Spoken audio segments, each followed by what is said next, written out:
We're now going to take a look at some valid patterns of inference, forms of inference, patterns of argument that, with regard to if-thens that are valid, that are logically strong, that are well-formed.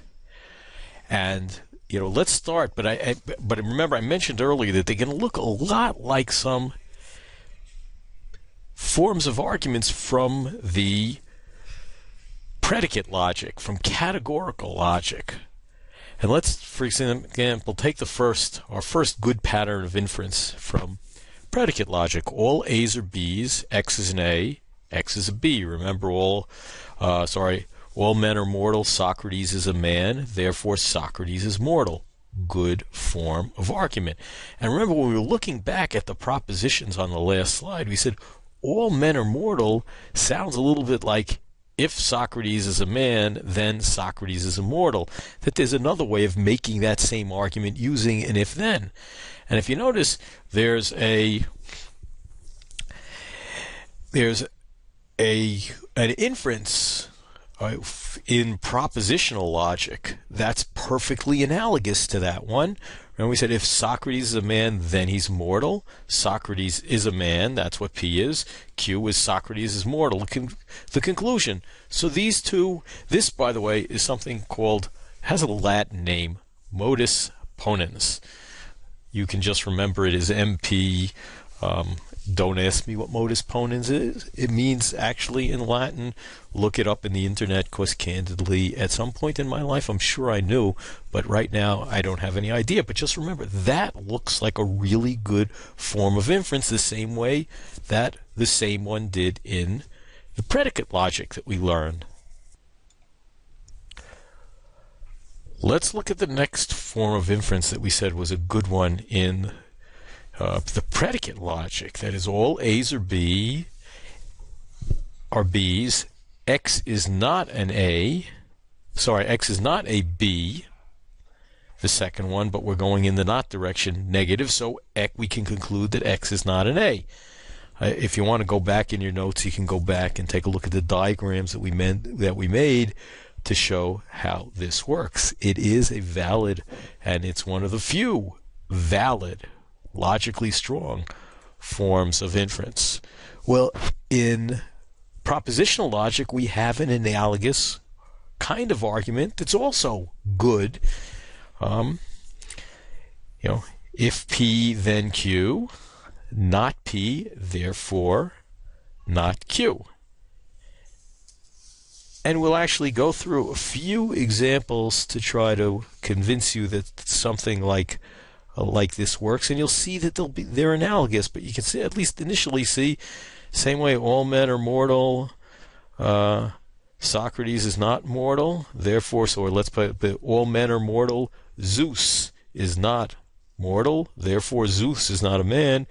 If Zeus is a man, then Zeus is mortal. Zeus is not mortal, therefore Zeus is not a man. Looks like an analogous kind of inference. We could even take the same argument and cast it in both these kinds of languages and end up the same way. Now let's look at a third pattern that was a good inference in predicate logic. All A's are B's, all B's are C's, therefore all A's are C's. I think we used an example when we were looking at all dogs are mammals, all mammals are warm-blooded, therefore all dogs are warm-blooded. Well, using if-then, we get a comparable inference called hypothetical syllogism. Reason hypothetical, remember, conditions are conditionals. If-thens are also called hypotheticals. So hypothetical syllogism is syllogism just involving hypotheticals, all three. If P then Q, if Q then R, therefore if P then R. And I think that strikes us intuitively as a good kind of inference, even if we want to go through the case.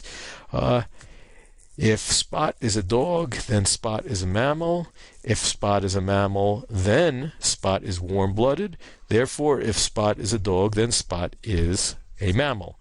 Now, let's just back up a second, because I think I forgot to mention that second if-then is something called modus tollens.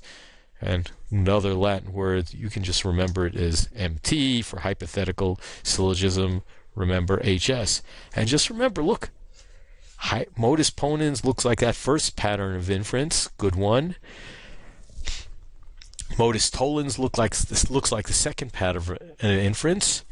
And hypothetical syllogism looks like that third pattern of inference. And remember, I told you at one point, at least I hope I told you, and if I didn't, I'll just tell you now, to figure out what forms of argument are good, or to know what in about 80%, maybe more, 80 to 90% of the cases, if you know basically how these three similar patterns, if you know the three patterns in predicate logic, you can figure out that they're just the analogous ones in the propositional logic. And between these kinds of inferences, we can figure out, or we can at least, if we're trying to reconstruct somebody's argument using a good inference, which we're going to want to do, we now know we have a lot of tools to help us. We have a lot of good inferences that we can use to help cast arguments, whether we're making it or even if we're analyzing somebody else's argument. We want to make it as plausible as possible. And let's just go through these patterns with a couple of examples to see that they were good ones. Let me get up the first example. All men are mortal. Socrates is a man, therefore Socrates is mortal. That's all A's are B's, X is an A, therefore X is a B. We saw that was a good one. If you want to go back in your notes, take a look at it. But similarly, if Socrates is a man, then Socrates is mortal. Notice the P is just placing Socrates a man, Q, Socrates is mortal, P, Socrates is a man, therefore Socrates is mortal. Another one you might want to consider is, and you might want to write this down, we talked about if the president is in the White House, then the president is in Washington, D.C. So P will be the president is in the White House. Q is the president is in Washington, D.C. If we know the president is in the White House, we may conclude that the president is in Washington, D.C. Good form of inference. Modus. Let's look at our second inference on the predicate side. All A's are B's.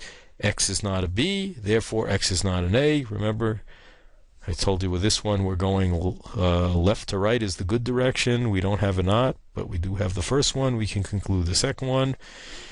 All A's are B's. The second one has a not, so we're going in the wrong direction, B, or the negative direction. B's, X is not a B. We can conclude it's not an A. But look at the example.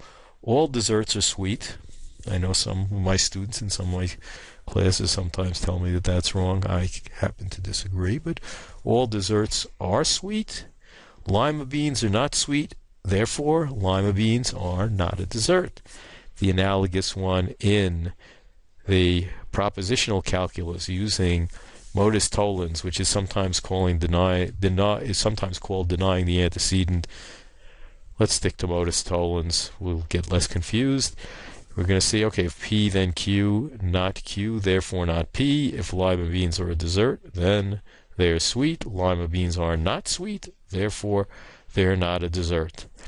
If you're confused about that one, put in the one about the president being in the White House. P being the president of the White House, then he's in Washington, D.C. If the president is in the White House, P, then the president is in Washington, D.C. Q. It's not the case that the president is in Washington, D.C.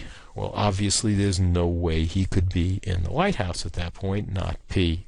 Good form of inference, logically strong. That's the kind of argument we want to have. Now, looking at the third form of inference, example we went through before, all A's are B's, all B's are C's, therefore all A's are C's, A's are dogs, B's mammals. I have a different one here. I have mammals are animals. Okay, I used warm-blooded before. Same thing. All dogs are mammals. All mammals are animals. Therefore, all dogs are animals. And that's analogous to if P then Q, if Q then R, therefore if P then R, what we call hypothetical syllogism. If that is a dog, then it is a mammal. If it is a mammal, then it's an animal. Therefore, if it's a dog, then it's an animal. These are all good forms of inference. And these are the main ones that we want you to remember with respect to conditionals.